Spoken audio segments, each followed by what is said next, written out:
નમસ્તે વિદ્યાર્થી મિત્રો, નોબલ સ્કૂલ ગ્રુપની ઓનલાઈન એજ્યુકેશનમાં હું આપ સર્વનું હાર્દિક સ્વાગત કરું છું। આજે આપણે ધોરણ 7 આપણો વિષય છે વિજ્ઞાન, એમાં જે આપણું ચેપ્ટર છે ગતિ અને સમય વિશે આજે આપણે વાત કરવાનો છે। તમારી જે ટેક્સ્ટ બુક છે એનું પેજ નંબર તમારે 143 કાઢવાનું રહેશે। ગતિ અને સમય એટલે કે શું? તમે ધોરણ 6માં જુદા જુદા પ્રકારની ગતિ વિશે શીખ્યા। ગતિ સુરેખ પથ ઉપર હોઈ શકે તેમજ વર્તુળાકાર અથવા આવર્તનીય પણ હોઈ શકે, એટલે કે ગતિ ગમે એવા પદાર્થ ઉપર થઈ શકે છે। આ ત્રણેય પ્રકારની ગતિ યાદ કરો। ગતિના કેટલાક સામાન્ય ઉદાહરણ આપેલા છે, તે દરેકના કિસ્સામાં ગતિનો પ્રકાર ઓળખો। માર્ચ કરતા જે લશ્કરોના જવાન હોય છે એની ગતિ કેવી હોય છે? એકદમ સુરેખ, એટલે કે સુરેખ પથ ઉપર જ હોય છે। સીધા રસ્તા ઉપર ગતિ કરતું બળદગાડું, એ પણ શું હોય છે? સુરેખ પથ ઉપર જ ચાલતું હોય છે। દોડતા ખેલાડીનો હાથ, એ શું હોય છે? તો કે એ પણ એકદમ આવર્તનીય જ હોય છે। ગતિમાં રહેલ સાયકલના પેન્ડલ, એ શું હોય છે? તો કે વર્તુળાકાર હોય છે। સૂર્યની આસપાસ પૃથ્વીની ગતિ કેવી હોય છે? આવર્તનીય હોય છે। હિંચકાની ગતિ કેવી હોય છે? લોલકની ગતિ કેવી હોય છે? તો આપણે સામાન્ય અનુભવ છે કે કેટલાક પદાર્થની ગતિ ધીમી, કેટલાક પદાર્થની ગતિ કેવી હોય છે? ઝડપી હોય છે। ધીમી કે ઝડપી? આપણે જાણીએ છીએ કે કેટલાક વાહનો અન્ય વાહનો કરતાં વધુ ઝડપી હોય છે અને કેટલાક શું હોય છે? ઓછી ઝડપી હોય છે। વળી કોઈક એક વાહન પણ જુદા જુદા સમયે ઝડપી કે ધીમી ગતિ કરતું હોય છે। સુરેખ પથ ઉપર ગતિ કરતા 10 વાહનોની શું કરવાની? યાદી બનાવો। બધા એક જ સરખી ગતિથી ચાલતા હોય છે? તો કે ના, બધાની ગતિ કેવી હોય છે? ધીમી હોય છે અથવા કોઈની ઝડપી ગતિ હોય છે। જો વાહનો સુરેખ રસ્તા ઉપર એક જ દિશામાં ગતિ કરતા હોય તો આપણે સહેલાઈથી કહી શકીએ કે તેઓમાં કયું વાહન બીજા વાહન કરતાં વધુ ઝડપી છે। પ્રવૃત્તિ 13.1 છે એ આપણે જોઈએ।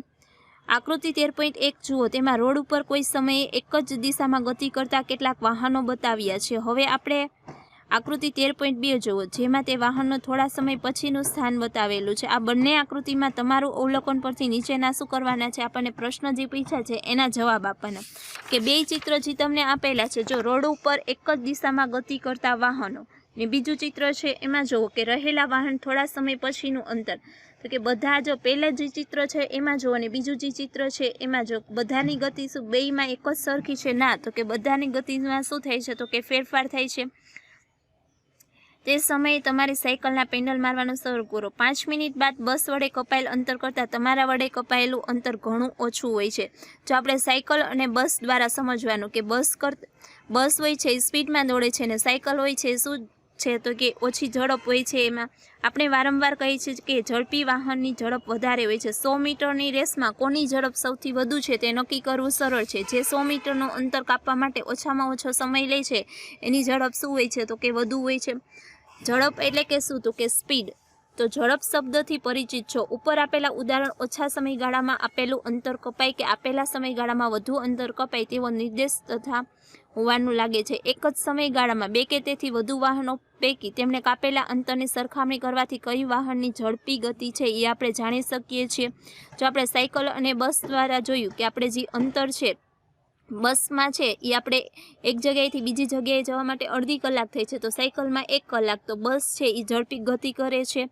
જો આપણે કારની ઝડપ 50 કિલોમીટર પ્રતિ કલાક છે તો તે દર્શાવે છે કે કાર 1 કલાકમાં 50 કિલોમીટરનું શું કરે છે? તો કે અંતર કાપે છે। તમને એમ કહે કે ઝડપની વ્યાખ્યા આપો, તો તમે ઝડપની વ્યાખ્યામાં એ લખી શકો છો કે જેટલી ગતિ હોય છે એનાથી વધુ ગતિ કોઈ પણ વાહન કરે તો એને શું કહેવામાં આવે છે? ઝડપી કહે છે।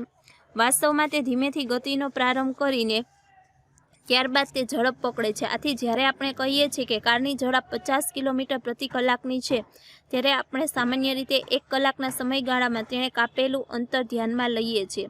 1 કલાક દરમિયાન કાર શું કરે છે? તો કે અચળ ગતિ કરે છે, નહીં તે બાબતની આપણે ચિંતા કરતા નથી। અહીં મળેલી ઝડપની ગણતરી એ વાસ્તવમાં કારની સરેરાશ ઝડપ છે। આ પ્રકરણમાં આપણે સરેરાશ ઝડપને ઝડપ નામની રાશિ તરીકે ઓળખીશું। જો તમને ઝડપ શોધવી હોય તો એના માટેનું શું છે? તો કે સૂત્ર છે ઝડપ બરાબર કાપેલું કુલ અંતર, એટલે કે જે કાપેલું અંતર છે એ લેવાનું, તે માટે લાગતો સમય, એટલે તમને શું મળી જાય છે? તો કે ઝડપ મળી જાય છે।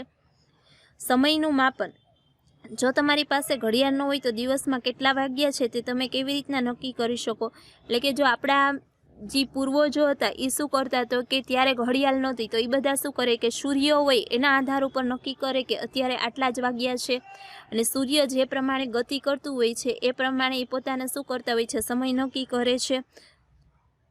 આપણા પૂર્વજો માત્ર પડછાયાને જોઈને દિવસોના આશરે કેટલો સમય થયો તે કહી શકતા. તમને તે વાતની નવાઈ લાગે છે કે નહીં? આપણે 1 મહિનાનો કે 1 વર્ષનો સમયગાળો કેવી રીતે માપી શકીએ?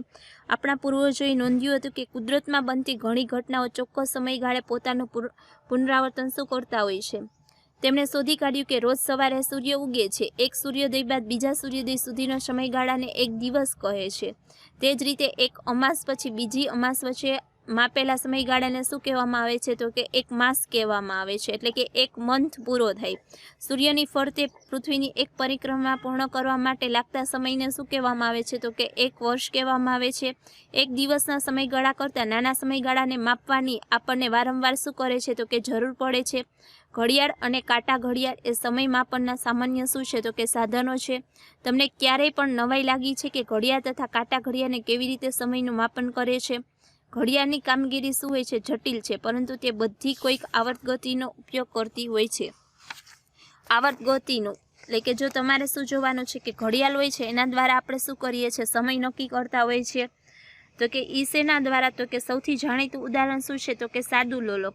લોલક કેવી રીતના ગતિ કરે છે? એવી જ રીતના શું કરતું હોય છે? તો કે આ ઘડિયાળ ગતિ કરતું હોય છે. જો તમને જે આકૃતિ આપેલું છે એમાં તમે શું જોઈ શકો? તો કે લોલક કેવી રીતના ગતિ કરે છે એ જોઈ શકો છો.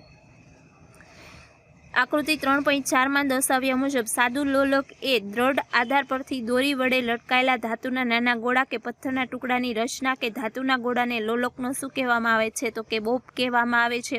જો તમે કોઈ પણ આવો લોલક જુઓ તો એમાં શું થાય? લોલકવાળી ઘડિયાળ જોઈ હોય છે, એનો ટાઈમ થાય ત્યારે શું કરે છે? 12 વાગે તો એ 12નો ટકોરો થાય એટલે તરત શું કરે છે? ગતિમાં આવી જાય છે અને થોડીક વારમાં એ શું થઈ જાય છે? તો કે સ્થિર થઈ જાય છે. એટલે કે સામે જે આકૃતિ દર્શાવે છે કે લોકો તેના મૂળભૂત સ્થાને સ્થિર છે. લોલક જ્યારે લોલકના ગોળાને થોડાક અંતરે એક બાજુ લઈ જઈને મુક્ત કરવામાં આવે ત્યારે તે એક બાજુથી બીજી બાજુ શું કરે છે? તો કે ગતિ કરતું હોય છે. ઘડિયાળ તમે જોઈએ જ હોય છે લોલકવાળી, એને શું કરે છે? તો કે ગતિ કરવા માંડે ત્યારે શું કરે છે? સામે એવો પદાર્થ હોય છે જે એને શું કરે છે? ગતિ આપે છે. એટલે એ પોતાની જે સ્થાન હોય છે સ્થિર સ્થિતિમાં હોય ત્યાંથી શું આવી જાય છે? તો કે ગતિમાં આવી જાય છે. સાદા લોલકની આ એક બાજુથી બીજી બાજુની ગતિ એ આવર્ત ગતિ અથવા શું કહેવામાં આવે છે? તો કે દોલન ગતિનું ઉદાહરણ છે. જ્યારે લોલકનો ગોળો તેના મૂળભૂત સ્થાન 0 થી એ સ્થાને આવ્યા બાદ બી સ્થાને આવીને 0 સ્થાને પાછો આવે ત્યારે લોલકનું એક દોલન શું કહેવામાં આવે છે? પૂર્ણ કહેવામાં આવે છે. વળી લોલકના ગોળાના એક તરફના મહત્વના સ્થાનાંતર એ થી બી બાજુના મહત્વના સ્થાન બી સુધીની ગતિ બાદ તે પાછો પ્રથમના મહત્વના સ્થાનના એ બિંદુએ પાછો ફરે તેનું પણ લોલકનું એક દોલન કહેવામાં આવે છે. લોલકને એક દોલન પૂર્ણ કરવા માટે લાગતા સમયને તેનો શું કહેવામાં આવે છે? તો કે આવર્તકાળ કહે છે. એટલે કે એક જગ્યાએ લોલક હોય છે, સ્થિર સ્થિતિમાં હોય, ગતિમાં આવે ને પછી પાછું એની મૂળ સ્થિતિમાં આવે ત્યાં સુધીનો જે એનો સમયગાળો છે એને શું કહેવામાં આવે છે? તો કે આવર્તકાળ કહેવામાં આવે છે.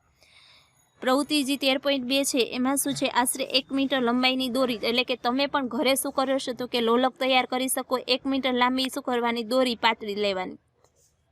નજીકમાં જો કોઈ પંખો ચાલુ હોય તો તેને બંધ કરી દો. લોલકના ગોળાને તેના મૂળભૂત સ્થાને એટલે કે 0 પર સ્થિર થવા દો. આ મૂળભૂત સ્થાનેથી નીચેની જમીન ઉપર કે પાછળની દિવાલ ઉપર નિશાન કરો. લોલકનો આવર્તકાળ માપવા માટે આપણને સ્ટોપવોચની જરૂર પડશે. જો કે સ્ટોપવોચ મળી શકે તેમ ન હોય તો ટેબલ ઘડિયાળ અથવા જે પણ ઘડિયાળ હોય એ જોઈ શકાય. આપણે એનાથી પણ નોંધી શકીએ કે એનો આવર્તકાળ એટલે કે એનો સમયગાળો કેટલો છે. લોલકને ગતિ કરવા માટે હળવેથી શું કરવાના? લોલકના ગોળાને પકડીને સહેજ એક બાજુ લઈ જાઓ. ધ્યાન રાખો કે જ્યારે ગોળાને સ્થળાંતર કરાવો ત્યારે દોરી સખત ખેંચેલી રહેવી જોઈએ.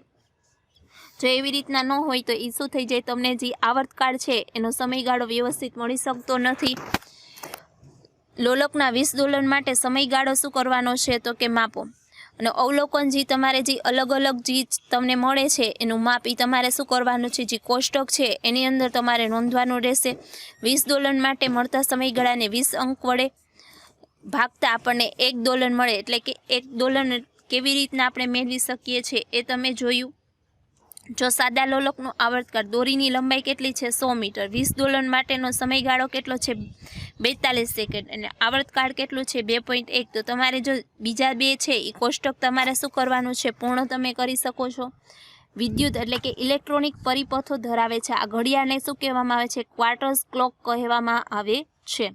સમય તથા ઝડપના એકમો કયા છે એના વિશે આપણે જોવાનું છે. સમયનો મૂળભૂત એકમ શું છે તો કે સેકન્ડ. તમને વિકલ્પ અથવા ખાલી જગ્યા હોય છે એમાં પૂછવામાં આવે કે સમયનો મૂળભૂત એકમ કયો છે તો તમે એમાં શું લખી શકો? સેકન્ડ લખી શકો. તેની સંજ્ઞા શેના વડે દર્શાવવામાં આવે છે? સેકન્ડને આપણે એસ વડે દર્શાવી શકીએ છીએ. સમયનો મોટામાં મોટો એકમ કયો છે તો કે મિનિટ છે. મિનિટ અને બીજું શું છે તો કે કલાક છે. મિનિટને એમ વડે આપણે એમ સંજ્ઞા વડે દર્શાવી શકીએ અને કલાકને એ જ સંજ્ઞા વડે દર્શાવી શકીએ છીએ. આ પણ તમને શું એક વાક્યમાં અથવા વિકલ્પ ખાલી જગ્યામાં તમને પૂછી શકે છે. આ એકમો પરસ્પર કેવા સંબંધ ધરાવે છે તે તમે જાણો છો. ઝડપનો મૂળભૂત એકમ કેવો હોવો જોઈએ? ઝડપ એ અંતર અથવા સમય હોવાથી તેનો મૂળભૂત એકમ મીટર પ્રતિ સેકન્ડ છે. જો કે તેને એમ અથવા MIN અથવા કિલોમીટર પ્રતિ અવર જેવા એકમો વડે પણ દર્શાવી શકાય છે. મીટર પ્રતિ મિનિટ અથવા કિલોમીટર પ્રતિ અવર વડે પણ આપણે શું કરી શકીએ છીએ? દર્શાવી શકીએ છીએ. તમારે યાદ રાખવું જોઈએ કે બધા એકમની સંજ્ઞાઓ એક વચનમાં જ લખાય છે. ઉદાહરણ તરીકે 50 કિલોમીટર લખીએ છીએ તો 50 કિલોમીટર પાછળ એસ એટલે કે બહુવચન નહીં કરવાનું. તમારે ઇંગ્લિશમાં આવે ને કે પાછળ એસ લાગે તો એ શું થઈ જાય છે તો કે બહુવચન થઈ જાય. પણ પાછળ આપણે એસ લગાડવાનું નહીં, એટલે કે એક જ વચનમાં એને રાખવાનું હોય છે. કોઈ પણ સંજ્ઞા હોય એને તમે એક વડે જ દર્શાવી એટલે કે એક વચનમાં દર્શાવી શકો છો. દાખલા તરીકે 8 સેન્ટીમીટર.